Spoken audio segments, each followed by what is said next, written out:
So this kind of leads us into prayer.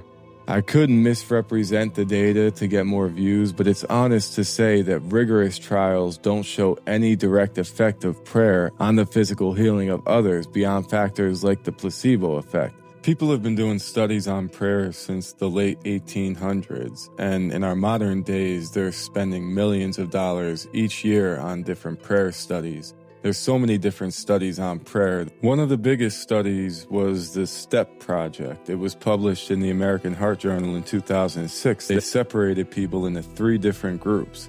One group had people actively praying for them, but they didn't know it. Another group didn't have anyone praying for them. And then the third group had people praying for them, and they actually knew about it. They didn't find any real difference between patients who were prayed for and the ones that weren't. And actually, the group who knew that they were being prayed for did slightly worse than the other 2 groups. The doctors think this might have something to do with the psychological effects of anxiety and stuff like that, maybe just from knowing that people were praying for them.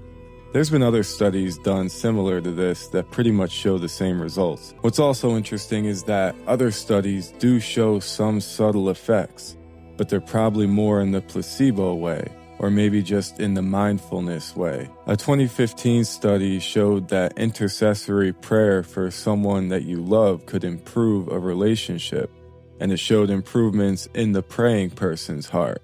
So this would probably suggest a more internal physiological benefit to the person that's actually doing the praying, which is similar to other mindfulness practices.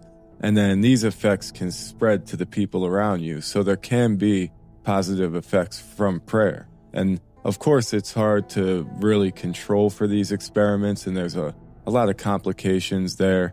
You know, they say thou shalt not test the Lord, and even though the Lord says that he wants people to know him, and he's tested all the time in the Bible and has no problem with it, then whatever, it gets kind of complicated. And even if, who's genuinely praying and who's not, and there's just so many factors to take into consideration. This doesn't negate the profound personal benefits of prayer. Like the placebo effect, it can work through subtle psychobiological mechanisms. And this also brings us to another bridge between the physical and the spiritual, which is sound and vibration.